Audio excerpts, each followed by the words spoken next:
Cheers! Welcome to MovieBitches SummerCAMP 2023. Yes! Part 3 of All About the Richard Benjamins. It's all about the Benjamins, what? Yeah. It's all about the Benjamins, baby. Yeah. Tonight we are talking about... I feel like this has been such a long time coming. Oh, yes. Mrs. Winterbourne. Mrs. Winterbourne, very excited.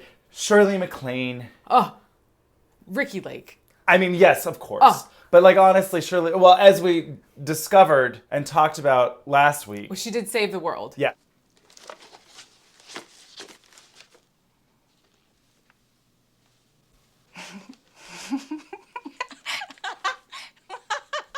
The entire Earth. Has Shirley MacLaine to thank for its survival. I'm sorry. Oh, but first things first. Oh yeah, sure, of course. Shout out to our Patreon supporters. $5 a month gets you ad-free early access. $10, I'm sorry, I dropped the ball on that one. $10 gets you access to our viewing parties where we watched Mrs. Winterbourne. It was great. a delight. It was a fun revisit. It really is. Yeah. This movie is great. It's great. It's just charming AF. I think, Yeah. and I think I might have said this in the viewing party, that for me, it's not quite there, but it is close to the level of a While You Were Sleeping. Yes. I guess it's a little more on the Lifetime movie side of things. A little more on the TV movie side. Movie side. You know. Correct. TV movie side. Give him another 100 grand. But even that. Anyway, I can't wait to talk about it. Yes, But second thing second, make sure to subscribe, share, follow us on Instagram and Twitter, TikTok, and Letterboxd. And make sure to click that subscribe button, turn on the bell, give us a thumbs up. We appreciate it. Oh, I thought you were going to say because season 5 is coming. Oh, I mean, we have said that, so I felt like they already Right. knew, but you never know. Season 5 is upon us. That makes it sound like some sort of doomsday prophecy. Ooh. I mean, isn't it? I don't know. So, yes, Mrs. Winterbourne from 1996 with a, I would say, offensive 15% on Rotten Homophobic. Tomatoes. Truly, I am offended by this one. Yeah, absolutely. 15% is rude. It was so rude. Well, because, okay, so yes, Mrs. Winterbourne, a movie that I don't know anyone else that loves it or has watched it. No. But we have been evangelizing it since I showed it to Oh, tits. Andrew. Since I Tits. showed it to Andrew 7 years ago. Oh, yeah, a long time. Whatever the fuck it was. Sorry, Father. Breasts. No, tits is fine. Isn't it, Father? Oh, yes. Tits. Tits is fine. Couple of things up front. Okay, great. This movie Yes. is based on a Cornell Woolrich book Oh, I thought you were going to say a true story. And I was like, get out of town. based on a true alligator event. No. Cornell Woolrich, he's a little less well known than Dashiell Hammett and Raymond Chandler, but he's a famous noir-y, Love it. author of that era of Yeah. the kind of 30s and 40s and everything like that. Interesting. So it's based on a book. Then, From like the 30s and 40s? Huh. there's so much train travel. Of course. Oh, my God, of course. Then Then. they made it into a movie Uh-huh. with Barbara Stanwyck. Oh, what's that called? So the book is called I Married a Dead Man. Oh. And the movie is called No Man of Her Own. Ooh. So I do like as it progressed, it became more about her empowerment. Yeah, I love and then that. now it's just Mrs. Winterbourne. It's all about her. Or is it about Shirley MacLaine? We don't know. It's about the whole... Mrs. Winterbourne is my mother-in-law. That's what I called my mother-in-law when I first met her, because she seemed so cold and distant. What'd you end up calling her? Mother Winterbourne. She was cold and distant. So I read the book. Yep.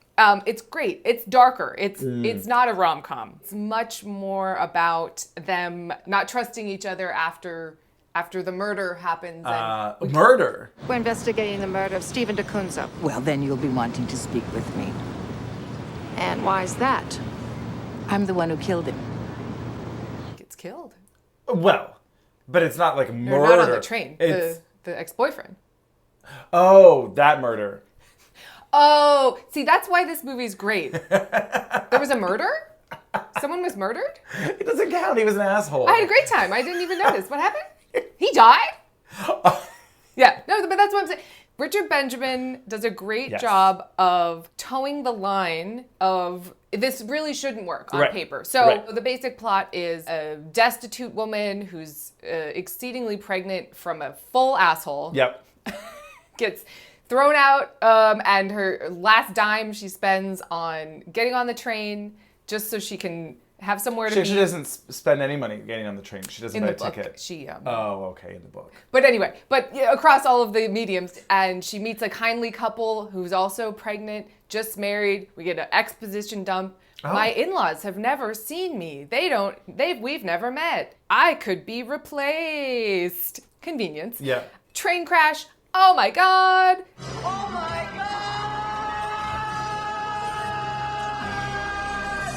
She's the only one that survives. The destitute woman survives, and they've switched wedding rings through happenstance and fate, perhaps. Yeah. And she's taken in by the family, and there's a twin brother. Yep. One of them didn't die on the train. She falls in love with him. Her ex-boyfriend comes back for her. He's a fucking asshole. He dies. They think it's each other. They can't trust each other. Who is it? Who could it be now? Who could it be now? That's the basic plot. Yes. It's a rom-com, right? No. So, But Richard Benjamin. Richard Benjamin makes it work. So yes, I Married a Dead Man is much more the sort of meditating on once you lose trust, even Right. if you are absolutely in love with a person, can you ever really Trust them again and be- bond and heal that bond again. No Man of Her Own follows the book very closely, except it has a happy ending. And Barbara Stanwyck is amazing, but is too old for the part. Just because she's supposed to be this bright-eyed, Right. 18-year-old, fresh-faced, oh, I got wrapped up with this man and I didn't know. And Barbara Stanwyck, you're like, that bitch isn't. She's like, she knows. this bitch is in charge. Yeah. I will. She knows what's fucking going on. Correct. So you're like, yes, bitch, but this doesn't make any sense, Right. but I'm into Right, it, because yes. then you're like, oh, you're taking them for a ride. You know what's up. Oh, Good no, for you're you. not? Oh, okay. yeah. So the one thing of note that I'll say from No Man of Her Own, and then we will get to Mrs. Winterbourne, is I was watching it, and there's a scene where Barbara Stanwyck answers the phone, and she's wearing this like great white button-down, really tailored sweater vest, and it's these lantern sleeves and these big pearl buttons on the, and I was like, who the fuck did these? It's Edith Head. Oh my God, I love it. I was like, this is too good. Right. Because it's kind of a nobody. You said Barbara Stanwyck, right? Yeah.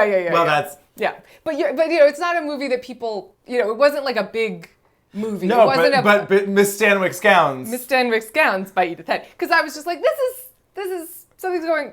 It's Edith Head. Was that Yeah. Christmas movie? Was that what it was? Christmas in Connecticut. Yes, Miss Stanwyck's gowns by Edith Head. By Edith Head. But of course. Of course. So that's sort of the trajectory of this movie. And then I again, Richard Benjamin, please write your memoir because I would really like to know how we got from there to here. So Mrs. Winterbourne, a rom-com based on that plot. Yeah. That totally works, in my Totally opinion. works. I agree. I think it totally works. And that's where, I think when I think about movies that are rom-coms with problematic plots. Right. Or you really delicate, like, Yeah. if you take one step out of line, the whole thing Right, falls the apart. whole thing falls It's a apart. house of cards. Right. Sleepless in Seattle, if it's not Meg Ryan and Tom Hanks, then she seems like a real creepy stalker, and you're Well, like, and this is a horror movie. There's also the factor of when it's the woman doing Sure. the lying and the Fair. potentially inappropriate things, you're like, well, Yeah. well. There's a few I where know, the guy I does. know, I'm I trying know. to think of them, and then they're not really coming to mind. But Well, I all know, the other ones. There's like 90% of rom-coms are the guy did something and lied and But it's whatever. like usually like, oh, the guy, like How to Lose a Guy in 10 Days. Oh no, that's her. That she's lying. Yeah, she's the one that's lying. But there are some where it's like, she's the man, not she's the man. Yes, she's the man. She's the one that's She's lying. all that. Okay, I was like, if she's the man, she's the one that's lying, Andrew. No, She's no. the one that's lying. She's all that, right? The bet is always, but that's him being schmucky. You're like, I don't want them to get together. No. It's a fine line. And yet they do. Yeah, but again, But he learns something too. with a lot of those, it's, you're 17. Sure, go fuck Freddie Prinze Jr. Have a great time. And then you can move on in college, and Yes, that's fine. that's fine. That's his experience, and then we've moved forward. That's fine. Yes. Anyway, my point being, While You Were Sleeping, I think is a great example Yes. of charming young actress Right. lying to a family just through happenstance. And no, I tried to tell you, but then no one would listen to me. And now here I got too deep into it. You got to do that great bit of business for the audience where she's just on the precipice. Oh, and then, but I was going to tell you, but then something happened. And, Exactly. grandmama's heart. You Yes. know? It's very similar. Yeah. Oh, no. But grandmama. Yeah. Oh, damn. If it weren't for this body, I would live forever. Glynis Johns. Ugh. Just, I mean, obviously, she's no longer with us, but put her in everything. Right? Everything. Is she okay? She's got a little heart problem. She's had 3 attacks already. They weren't attacks. They were episodes. Oh, jeez. Nothing wrong with her hearing. Excuse me. Oh, right, because somebody had commented, why wasn't the court jester on this year's summer camp? Because it has 97% on Rotten Tomatoes, it's- and that is correct. That is correct, because it is absolutely fresh, absolutely fabulous. Everyone I've ever met who's watched it loves it. It might be, I think it's pretty well known, you know, all things considered. Decently, yeah. You know, Right. I think it's famous for being surprisingly so fucking good. Like, feels as fresh as the day it came out. Yes. And I think that's why, like, so it's one of those older... Timeless gems. It's one of those older movies that, like, you watch it and you go, like Dodsworth. Have you seen Dodsworth?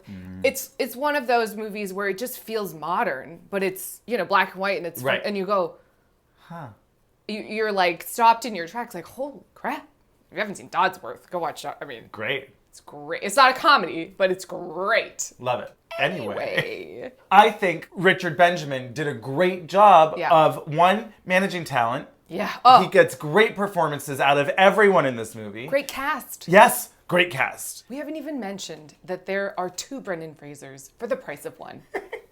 This is pretty much his Most charming role. most charming. I mean, obviously Rick O'Connell. Obviously, you know. I mean but that's a different thing.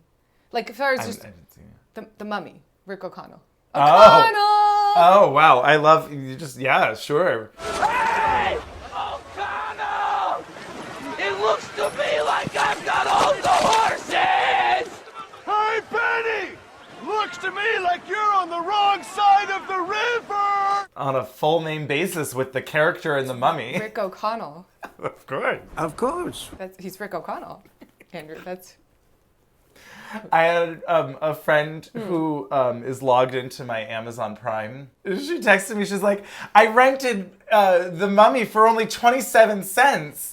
And I was like, did you use all my promotional credits from my saving? Because, you know, like if you have it shipped slower, then you can like get Right. $1.50 off. I was like, oh yeah, I'll save it for when I want to rent a movie that's like some stupid thing that I don't want to pay for. And she stole them all to watch The Mummy. And you know what? It's fine. It was... she didn't accidentally rent The Mummy 2017, right? No. Thank God. Oh my That God. would really be a shame. If she stole my promotional credits from Jeff Bezos and gave them to Church of Scientology, Scientology. I would be very angry. I would dispute that charge. That was not me, sir.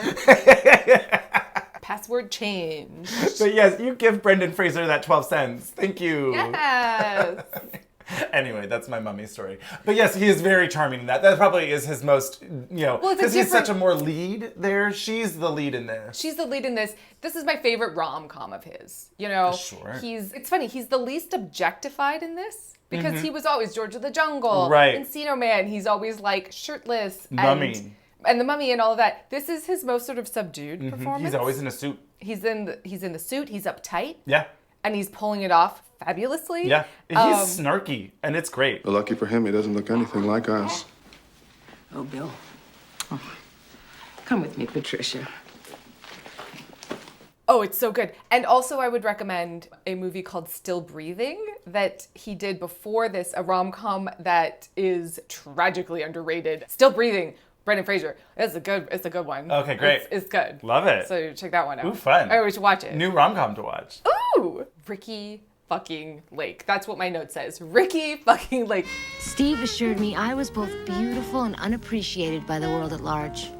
Which is the last thing a lonely teenage girl wants to hear, right? Another person who I feel is underappreciated Mm-hmm. because everything she is in and every time she is on screen, I am immediately like, can we be best friends? I'm obsessed with What you. happened? Well, she got the Ricki Lake show. That's true. Oh, she's doing fine. I just Okay. don't think she's like But currently but then what happened? ageism. Interesting, you think? Probably. Well, she's certainly, I would assume, going to be in the new John Waters movie. You know, obviously. You know that John Waters is making a new movie. I think I knew that, and I think I forgot, because I haven't heard about it for a while now. As far as I know, it's still on. Okay. I am excited. Oh, yeah, because so he wrote a book called Liar Mouth. Right. And then... He signed for us. Different book. Different book. He wrote a book called Liar Mouth. Right. It's wild mouth. And they are letting him... I say letting him because it is wild. And I doubt he would say yes unless he was like, you fucking let me do whatever the fuck I want to do. Blank check. I am Good. 75 years old. Is he really? Oh, yeah. Something like that. I guess that makes sense. He's up there. Yeah. I don't know how they're going to do it. I'm excited to see them try. But Ricki Lake better be in that. I hope in some way, shape, or form, absolutely. Yeah. So anyway, she really pulls off, the first 15 minutes of the movie. Oh, yeah. It is. Well, it is moving. And that's what I was going to say about Richard Benjamin, too. Since this is all about the Richard Benjamins, right? And we've now watched 3 of his oeuvre. Plus Marcy X. Plus Marcy X and Mermaids. Yes, that's true. Yes. He does a great job of... Hey, fish, keep it pushing. Economy of time. Economy of time. Hey, fish, keep it pushing. That's a better way of saying it. Very bad. We're into this movie so quickly. Where in the first 5 minutes, she has moved from her abusive father, her dead mother, gotten pregnant. Well, meets an asshole. Gets pregnant. Yep. Is kicked out. Yep. Becomes homeless. Yep. Asks for his, I help. need your help. Yep. Absolutely not. Kicked out. She's shown a bit of kindness from a different homeless person. Yep. Thrown onto a train through. Yep. And then within 15 minutes, she has been on the train, met Brendan Fraser, met his wife, tried on her wedding ring for weird reasons, although she did say, here, try it on. The funny thing is that it is the exact same scene in the book, the exact same scene in the Barbara Stanwyck movie, the exact same. It's like, oh, here, I'm washing my hands, or oh, here, whatever. Oh, just put it on so I don't lose it again. Isn't that bad luck? I can't have bad luck. Here. Put it on your finger. It would be safer that way. Well, isn't that bad luck? I mean, for me to put it on? I couldn't have bad luck.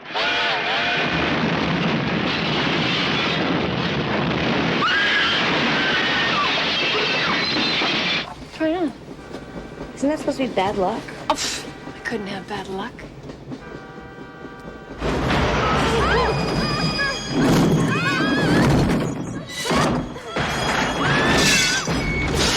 Anyway, I love that.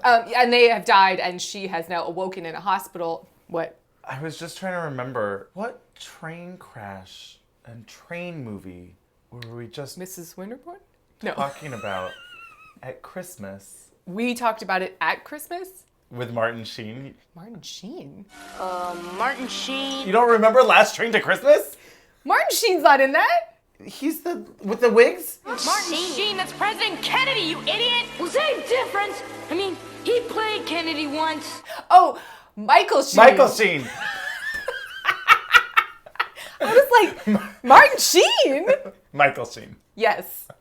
Yes. Isn't there a crash in that? In one of the versions or something? Or doesn't he get blown out of the side of it as a child? He jumps out. He pulls the But then emergency there's brake. an explosion. Because he stops the Nazis from bombing. That movie... I stand by it. That movie is insane. Yes. And also kind of great. Kind of. Anyway. Michael Sheen. Yes. Can do, yeah. Let's get Michael Sheen and Richard Benjamin together for a rom-com. Honestly? Into Here for it. Here for it. Yeah. I think Michael Sheen has not been utilized in the rom-com field enough, and I think he could pull it off. I think he could. I think it would have to be the right... It'd have to be the right set of circumstances. Yeah. But, Anyway, right. So within the first 15 minutes, boom, train crash. She wakes up in the hospital. Oh, baby Winterbourne. Yeah. Mrs. Winterbourne. What? There's a mistake. Shit! Nurse! Miss, you brought me the wrong goddamn baby. Yeah. Miss, nurse. You gave me the wrong goddamn baby. I kept thinking that when she was pushing the button to call for the give her nurse, morphine. it was going to give her morphine, and then she was going to be like, nurse. Oh. Well, talk about drug-happy nurse. What's that? What the hell is this? Oh, nothing. Just something to help you relax. I don't need to relax. She wakes up She thinks they've given her the wrong baby. Who plays this nurse? I will tell you. Okay, great, because she's great. It's Paula Prentice. Okay. Who's Richard Benjamin's wife. Did Dr. Hopley say we could go for walks? You know, there's something kind of important I have to tell you. Now, honey, are we gonna have a bad day? I thought we were gonna have such a good day. Good for him. Are they still married? They are still love married. that. They have been together forever. I love that. Very exciting stuff. Wow. Yeah. And she was doing so much. Her, like, Nurse Ratched, like, drug happy, just like, that's okay, dearie. I'll just give you some more. Relax.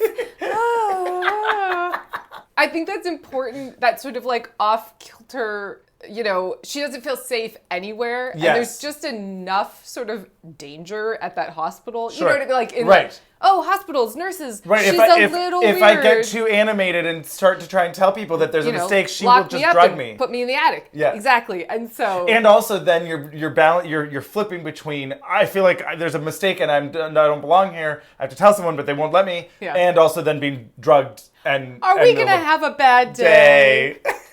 But then you're also in a loopy drug state. So Right. you're like, oh no, maybe I did imagine it. And Wait, it's who all am of I? those little bits that make it believable and endearing that Yes. she is doing, you know, conning this family. Her name is Connie, too. Yeah. Conning this family, you know, sort of inadvertently. Right. You know, because of Grandmama's heart, you know. Right, she's swept up in this giant misconfusion. And Misconfusion.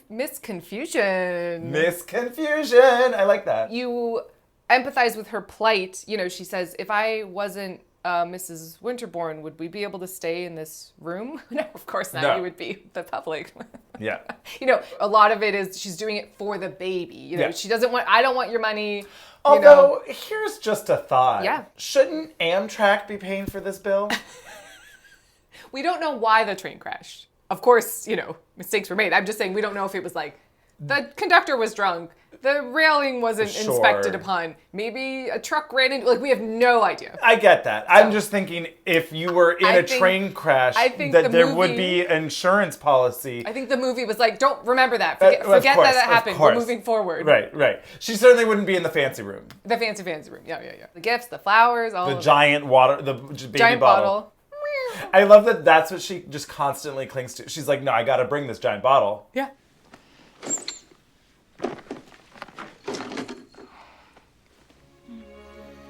She is 18. She is, yes. 19 by the time she has the kid. So yes, we get to meet Paco. Paco Miguel Sandoval, who was in Howard the Duck.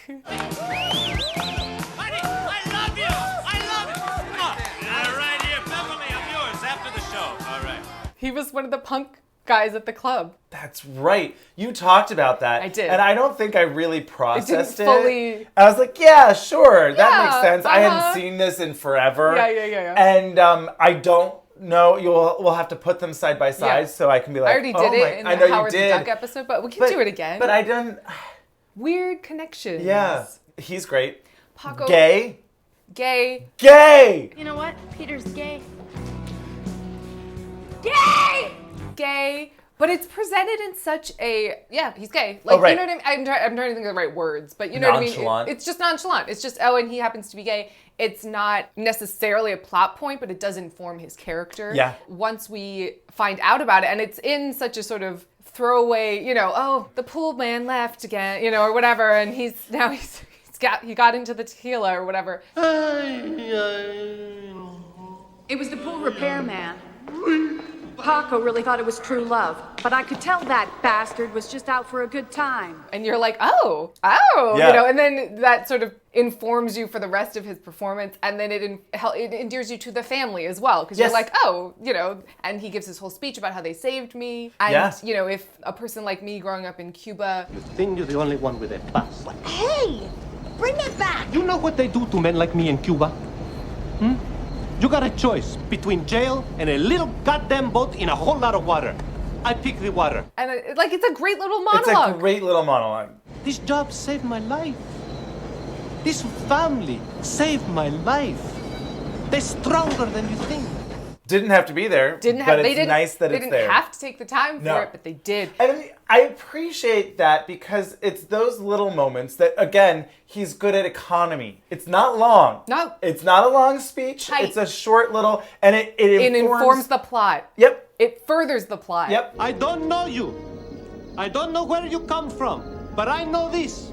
You are as much a Winterbourne as I am. But it also helps give our characters sense. a fully formed background. You know who everyone is, why they're having motivations. The motivations. Talked about this, but motivations. Oh my God, it's not, my dad kicked me out of the house when I told him I was gay. It's not, Luigi, your real name is Li Xiaoping. You're Chinese, bro. When are you gonna be honest with yourself that you're not even Italian?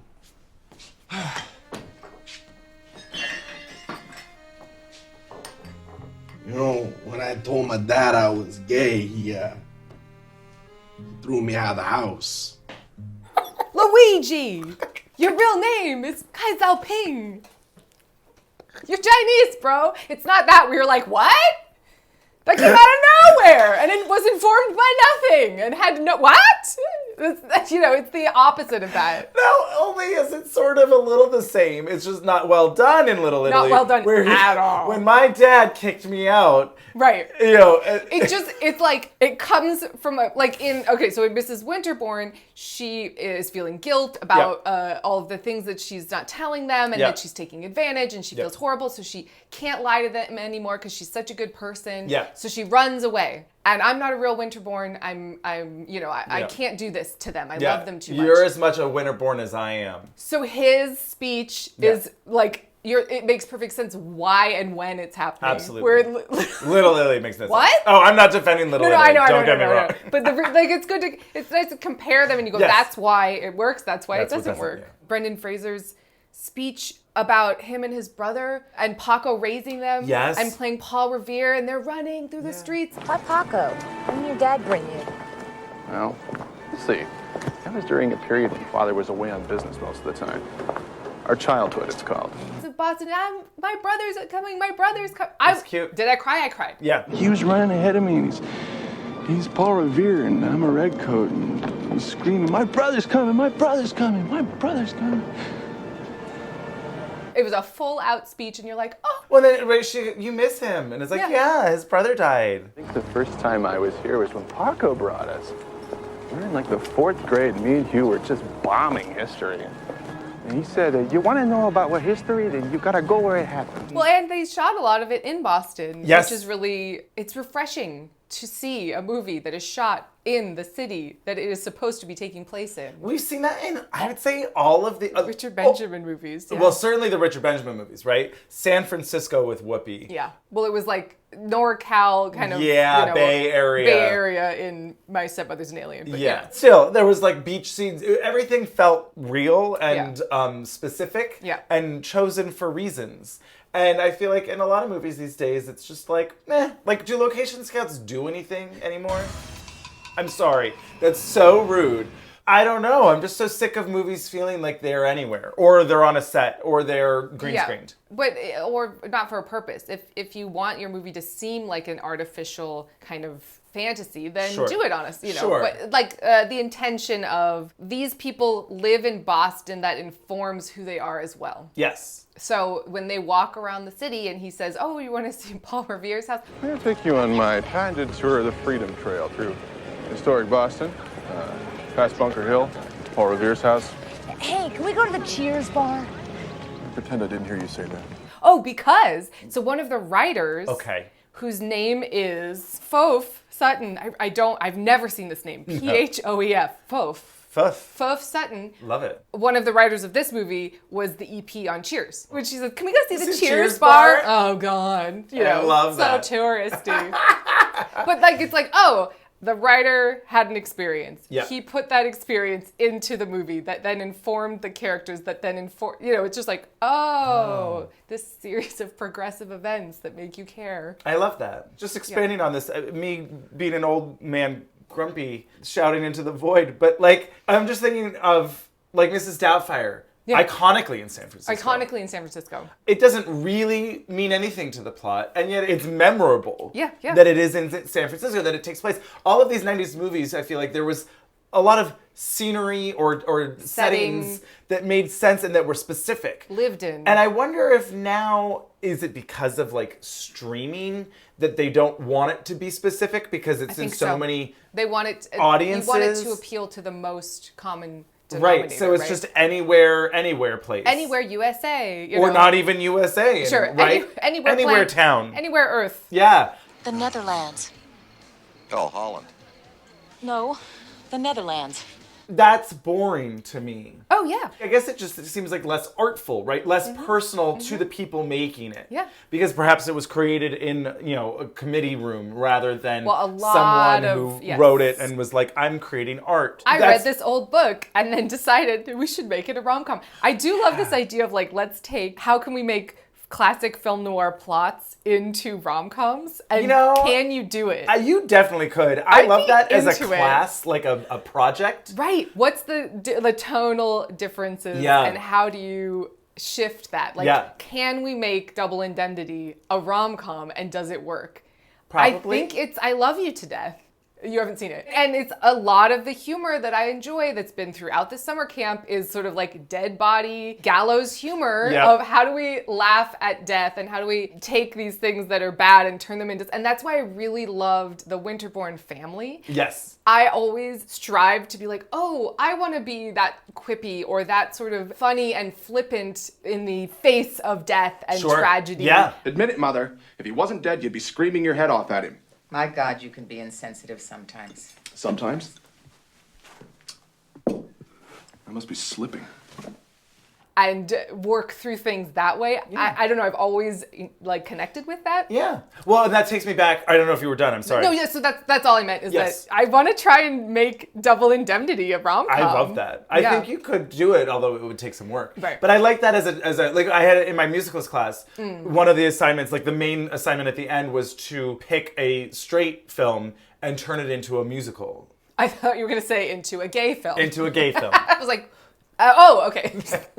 So mine was Zoolander, which already is kind of a musical, but I mean, there's a musical number, but right. Which you just keep in its entirety. Now, and would it be fun to take a musical plot line and turn that into a noir somehow? Ooh, yeah. Right? Because they're so also complicated and convoluted in different ways. Yeah, singing in the rain and you make it a noir. But that sort of, it's always like, I'm in love with you and you're in love with me and the backstage, whatever. Sure. Yeah. I like it. Playing with genre. This genre of art, this genre of novel, this genre of game. Yes, I love to play with genre. So, quick commercial break and we will be back with more Shirley MacLaine and Ricki Lake and Brendan Fraser.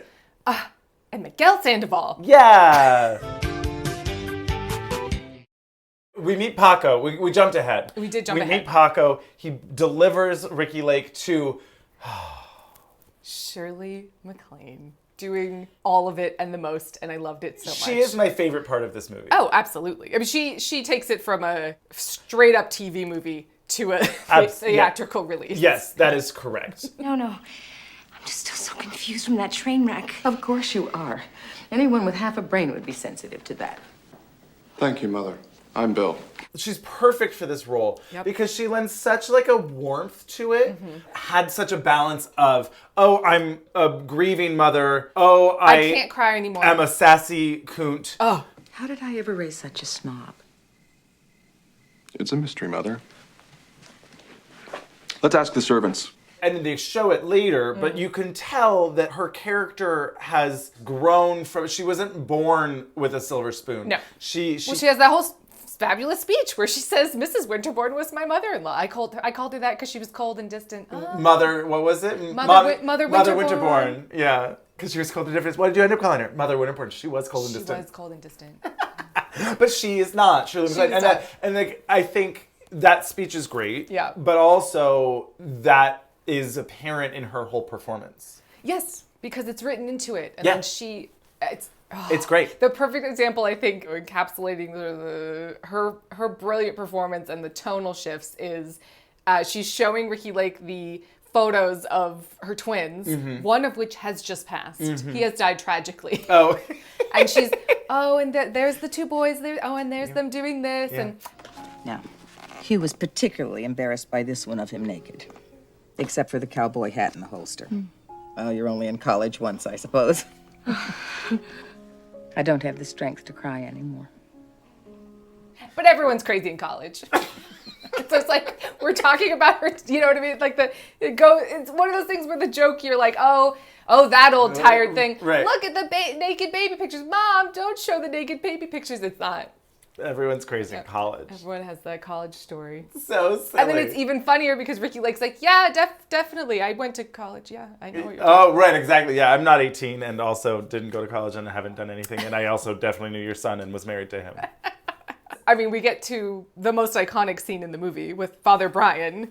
Ass is fine, right, Father?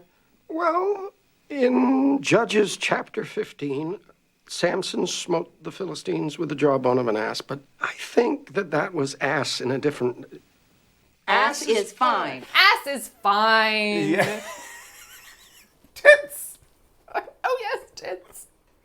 I mean, I don't know if it's the most iconic, but it's certainly In our this most movie. quoted. Do you think it's the most iconic scene in this movie? Tits!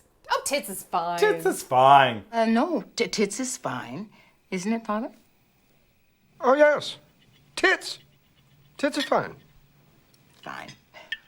I don't know if it's the most iconic. I don't know, but we do quote it all the time. In this movie. Right. What else would be? I don't know. I guess fine, sure. You heard her. Fuck off. I'm just saying. Oh, fuck off. You heard her. Fuck off. That's pretty good, too. Who works for who here, Paco? Take the bills.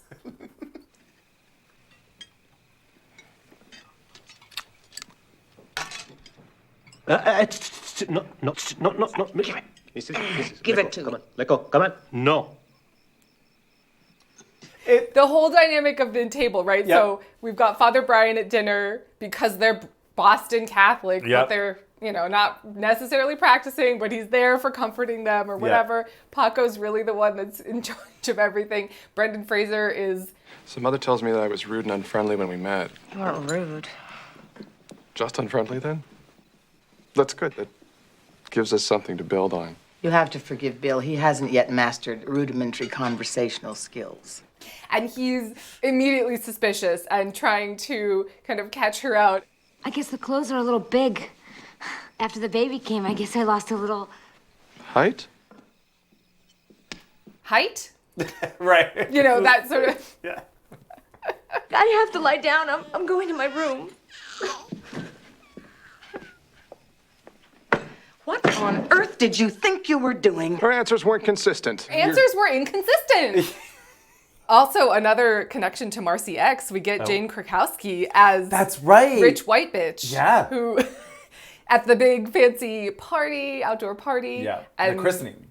The christening party, yes. And another common theme in this summer camp, there is an impromptu musical number. Yes. On the sunny side of the street. And if I never had a cent, I'd be rich as Rockefeller. I mean, this is so silly. Tell right? him, Mama. Yeah, exactly. Oh, I used to We've sing it to got him. lots of money. And if I never had a cent. Oh, I wouldn't worry about that. It doesn't shy away from, it's just like, they're fucking rich as shit. Right. Like, and taking the piss out of them as much as she can. Yeah. She adds a new dynamic to the family. Yep. And it makes sense why her and Brendan Fraser fall in love. Like, it makes sense with their characters and how they come together. And it's nice because you do get to see a little bit of Hugh Brendan Fraser. Right. Where he's the opposite. He talked about you all the time. Yeah, he used to say, we look just alike, that's why we have to act so different. We got to see that he's a little wild and crazy. Like he's a free spirit. Exactly. I love the line. He was the kind of guy who didn't have any problems because he didn't want to have problems. I want to live my life like that. Right? Yay. Yeah. Can't be bothered. He didn't want them. But yeah, so then it seems like she kind of brings a little bit of that back to him. Yes. There was a kindness about him that was so much sweeter because it was so thoughtless. You understood him. I never did. Because he was the responsible one who stayed, who had to take care of the company, who had to be the one who took over when the dad died and was the older sibling. You know, it feels like that kind of like, oh, I'm the older sibling. I have to do all the right things and do all that sort of stuff. He was born 6 minutes earlier. It's true. Oh, fuck off. Oh, you heard her. Fuck off. That's where, like, Shirley MacLaine is so great. Like, not only in her delivery as an actress, but also just, like, in that whole thing of the character that she's built, where it's like, they're ride or die. She is not going to... She's your best Judy. You want her on your side. Exactly. Yeah. Yeah. She's not judging. She's not being No, she's great. She's great. Is this movie rated R? Because there's 2 fuck off. No, it's PG-13. See, I miss casual cursing in movies because it's just real to me. There's 2 fucks? Oh, fuck off. You heard her. Fuck off. Oh, fuck off. You heard her. Fuck off. Oh, I guess that's true. You know, and she's saying, oh, you got me the goddamn wrong baby. And oh, shit. There's a lot of, like, her being, you know, not proper by just, like, her foul mouth and stuff like that. And it's not overly done. It's not like, oh, my God, they're really, you know, it's not a Quentin Tarantino movie or something. But just that sort of casual, everyday cursing is something that is a very lived experience for me. So I connect with it. It's true. It makes it feel a lot more real. Yeah. In horror movies, always, I'm like, no, girl, you would just be like, fuck! Yeah. Oh, shit, fuck, shit! Fuck, oh my God, shit! You know, I think that curse words and ratings are stupid. Yes, I agree. YouTube. Obviously. Oh my God. Obvious. Did we talk about... Yes. Have you watched season 2 of Somebody Somewhere? Have you seen the cunt song? Yes. My big juicy cunt. My big juicy cunt. Yeah, of course. And the cunt pillows. Yeah. I was like, I need those. I need it. Princess cunt, you could do. Pretty cunt, you could do. Super cunt, cunt crew, live laugh cunt, you cunt who dis. Oh my God. Big and juicy cunt, Trisha. Slouch. You gotta make me a big and juicy cunt pillow.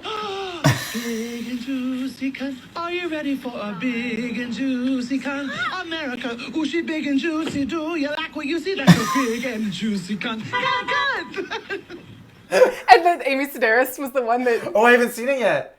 She's the one that posted it when her... Oh, that's right. On Instagram, she was like, I don't know, some lady on Instagram posted my cunt pillow. And it was Amy Sedaris. I was like, that's good writing. Yeah. That's informed writing. Yes. I like that a lot. I like it a lot. This movie also has one of my favorite things. Great. Makeover. A makeover. Now, I wouldn't say it's the most fabulous makeover montage, but it's there. Yeah. It is there, and I appreciate it. I wish that they did more with her hair, or less. They made her too waspy. I guess that was the point. Also, the clothes felt kind of the same, just slightly nicer. Well, it was the 90s in Boston, you know? Yeah. It was a lot of peaches, creams. Loose, flowy. Layers, lace, vests. It was a lot of things. Yeah. A lot of vests and, corseted, vesty things with then a loose... fabric, flowy. Mm-hmm. Why? The dress at the boat harbor or whatever that Ooh, but that corset was. Oh no, it was good. Yeah. I liked it a lot. We get our drunken scene with Paco about the pool repairman has left and he was a terrible tile man too and all of that. He's doing the tango. Yep. See, come right off. In the pool, in the empty pool, and you have to go whoo the women. You have to whoo them. Go tango. Yeah. Whoo the women. I taught my boys to woo the women with tango and woo the women. She's a woman. Woo her. And his sort of the father figure that they didn't have. They established that really well. And then it's also nice that it's like so many levels of that this family kind of took him in, let's say, and that he became this father figure, that he is gay, but that had not, I mean, you know, but maybe that's the extra warmth that then was provided or whatever it was. Yeah. But it's just a nice round picture of things. It's just there. It's just part of everyday life. Yeah. And I really like that. Going back to it's more powerful to just have an everyday instead of, and here's the story of it, or the speech of I mean, he does have a speech, but it's earned. But I think that's like in Mermaids. Yeah. Right? And what's his face? Bob Hoskins. Yeah, it's so great. And he's such a good dad. Love him. Richard Benjamin does a great job of presenting life. Yes, but in a fun, entertaining way. But it's real. Yeah. It's just like a story, a movie about life. Yeah. And you learn a little, you laugh a little, you cry a little. Yeah. And I just miss movies like that. They just don't really make anything like that anymore. They really don't. It's coming back. I can feel the wave cresting. Okay. Well, the 90s are back, so... They are back. The wave is cresting, and I think with the writer's strike and the actor's strike and the push-pull of all of that, I think there will be a shift. Okay. I hope you were right. Putting it out into the universe. Yeah. I'm going to manifest this shit. No, really? Tango! ¿Qué estás haciendo? Tú sabes, vámonos, tango! But yes, then this fabulously sexy tango they do in this great kitchen. Great kitchen. Really great kitchen. Yeah. And this is the first time we see Brendan Fraser kind of come out of his shell. Right. And okay, this is maybe what I once was or what I could have been. Right. Had He's I not charming had the and he's not having fun and he was not as weighed down by all of the... And they play this great. Tango! It's funny because, they're like, we shouldn't be attracted to each other. Yeah. This is awkward, but we're really attracted to each other. I would like to kiss you. Oh my God. And then he keeps leaving. He knows that she's Connie or no? He does. Okay. He knows that she's not who she says she is, because she's already gotten the necklace. Because she signed for the necklace and then he looked her up. And then that's sort of a fun, not Easter egg, but like a thing we discover later. So Brendan Fraser hasn't trusted her from the beginning. Right. And she writes a check with her real name on it. Oh, oops. That's in I wrote both. the wrong date. That's in Good. both Good. the book and the Barbara Stanwyck movie. And he, has been investigating what's going on. Mother Winterbourne is going to change her will and put Ricki Lake into it. I don't want you to put my name on that. I don't want any of your money. Yeah. So like her motives become clear. Yeah. And he gradually fall in love with her. Yeah. And at the end, he says, well, I fell in love with you, not with your name. And you're like, oh, that's so sweet. But this is all this bit of business of him leave. Oh, I gotta get out of here. Walk to the car. Oh, I parked in the other side, and he keeps kissing her. I don't live here. I live somewhere else. As he goes in, and he goes out, and just I didn't park the car out back. I parked it up front. So I'm gonna have to get the car up front to probably. A great scene. It is a great scene. It's charming. Could be that I'm happy. Could be an aneurysm. His dry delivery of all of those things. I really, really loved it. Happy? Could be happy. Could be an aneurysm. Ricki Lake is constantly talking to the baby.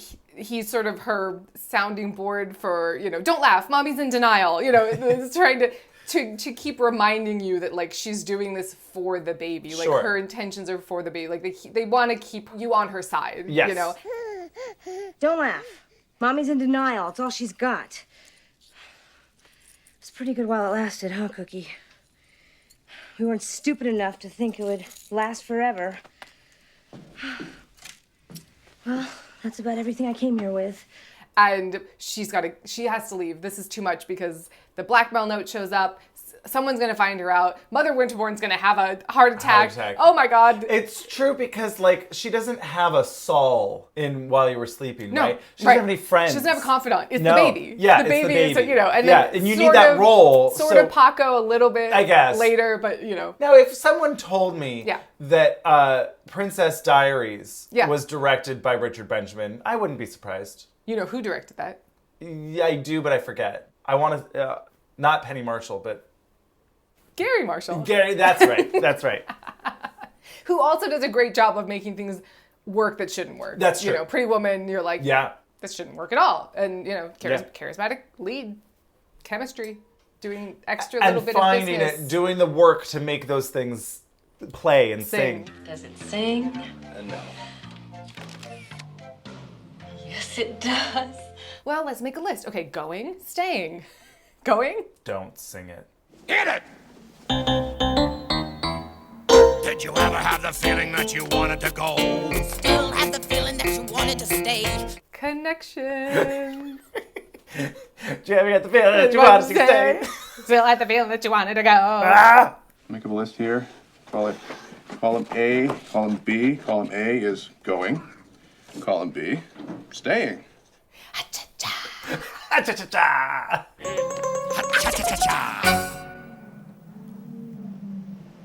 Kill them. Kill them.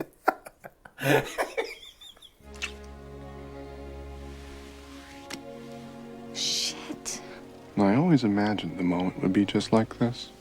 Oh shit! I always imagined a moment like this. There's so many like of her just where you see her youth, you see her uncouthness like come out, and it's so charming. Yeah. You know? I do wish that somehow they had made her from Baltimore so we could have had this be in the John Waters verse. Oh, I love you know? that. Oh, yeah, sure. They have this fabulous harbor yacht party for their rehearsal dinner where the douchey Well, and ex-boyfriend. he is a true villain.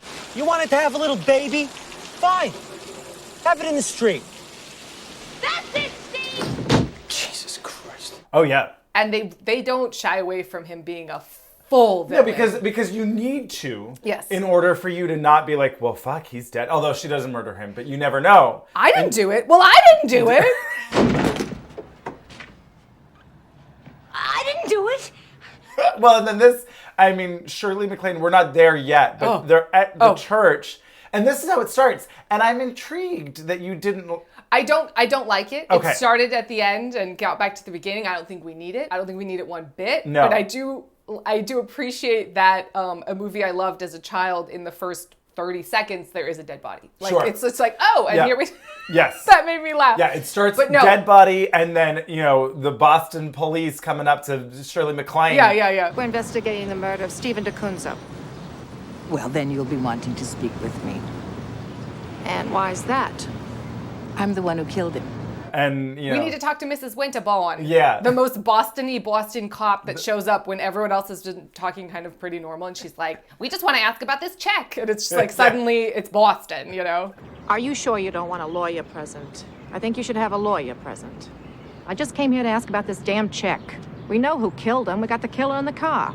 We already got the murderer right here. In the car. In the car. It was like, whoa. Yeah, it was very, really, the murderer's in the car. It was aggressive. No, I always hate this, and I think it's bad storytelling, and Well, it certainly is completely unnecessary, right? That's the thing. It always feels unnecessary. I'm never like, oh, wonder how we're gonna get back to this point. And I'm like, no. Shh. So no, I don't. And honestly, like, it would almost be better if you didn't know. Yeah. Like, I think if you trim this and it starts It'd off be and shock. you're just like, you know, I left home when I was 17. Yeah. My mom had died and my dad was an abusive asshole. Yeah. And then you see her journey and you're like, oh gosh. And then you're like, oh God, he's back. How are they going to get out of this? What's going to happen? Yeah. Oh my God, he's blackmailing her. Yeah. And he wants $1 million. He's going to kidnap the baby. What's going to happen?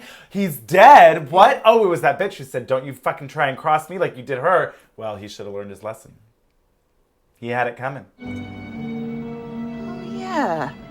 The bitch out in the rain with the quarter. Didn't you die? I'm sorry. Hey, one of us was bound to whack the bastard eventually. I got to be the lucky one. I want to get her the best lawyer in town. One that specializes in those, sure I did it, but can you blame me defenses? Sure I did it, but can you blame me? Defenses. No, I can't blame you. She goes to confront the guy, Right. trips over a toy, thinks she's shot him. Yep. In the book and in the Barbara Stanwyck movie, there's a long scene of them disposing of the body. Oh. They take it in the car. They're driving along with it. They drop his body onto a moving train, so it'll be out of town. And it's all this like tension, like a cop car's coming, and he's in the train, and he has to time it and throw it. And Well, it's very. And in this one, they were like, "Don't touch the body. Don't touch the body. Leave it where it is." Yeah, because then you really are, you know, like, no Complicit in the. like you're tampering with evidence of a murder. Right. That is a punishable crime because nonetheless. the plot in those two is much more. Did you do it? We I think thought you the other did one it. did Exactly. it. You know, did you do it? So but then I like that there's still like ride or die about it, you know? Right. So we get to. I don't trust that you didn't do it, but I'm gonna help you hide the evidence. I love you so much, and then it slowly erodes their relationship in the old ones. in this one, right, so the cop comes up, then Shirley MacLaine confesses, I killed him. No, I killed him. Paco. No, it was me. I shot him. I'm confessing, Bill, to the murder of Stephen DeCunzo. I'm the one who killed him. No, you're not. I am. I killed him. Wait. I suppose you shot him too. Yes, I confess. Where'd you shoot him? I'm Spartacus. How many times did you shoot him? 4 times. 3 times. 2. In the head. From far away. From across the room. He was shot twice in the chest at point blank range. If I ever kill somebody, I want to be part of this family. So in the original, the mom dies of a heart attack and writes a confession, deathbed letter saying she killed the guy and it was her. And, Did you ever find out who actually did it? Or are we supposed to believe that she did do it? Well, at first, so the movie ends there. Oh, Grandmama did it, and we can now love each other. In the book, you find out she just wrote that to give them a way out if they needed to, and then it's still left open which one of them did it. Oh, wow. And you don't know. The other girlfriend isn't implicitly, oh, I did it, whatever. Right. This was the only way that you could wrap this version up, Of right? course, because this is the rom-com. It's the rom-com version. Yeah. Different vibes. Yeah, so, there's the spurned second. I mean, she's also a little complicit. Like, she was there when Ricki Lake was homeless and in the rain, pregnant. Yeah. And she didn't say a thing. She didn't, She just said, you better not fucking do that to me. Well. Don't ever try to blow me off like that. Get over here. He fucked around and found out. Literally. And I do briefly just want to mention her straight up enchanted wedding dress that with the sleeves and the off the shoulder. Oh yeah, it was a lot. It was a lot. I just thought it was from Enchanted. Sure. Yeah. And they finally get married. Yeah. She uses her real name. She uses her real name, and Shirley MacLaine says, she's holding the baby and says, I could stand 2 or 3 more of these. So, we've sort of, they're going to have a whole brood of kids and live happily ever after in this palatial mansion with absolutely 0 financial problems whatsoever in the rest of their lives. And isn't that fabulous for them? A lovely fairy tale. Yes! It's very Cinderella. Yeah, but this is my kind of Cinderella, where it's it's more... It doesn't feel saccharine or anything. No, but it's also not as simplistic as I just wish I could marry the prince. No. I think it's fun too because she wasn't looking for it ever. No, she was actively no, I don't want, no, I can't, okay, I guess I'll go along because so that's what makes it fun. Yeah. So cheers to Mrs. Winterbourne. We finally discussed it. And cheers to Richard Benjamin. And cheers to Ricki Lake and Shirley MacLaine. And to Brendan Fraser's. Oh my Very God. Exciting stuff. Very exciting stuff. We will see you next week. For the grand finale. Oh boy. I don't know if you're ready. I don't know, but it's going to be exciting. Cheers. Oh, yes. Tits. Tits are fine. Fine.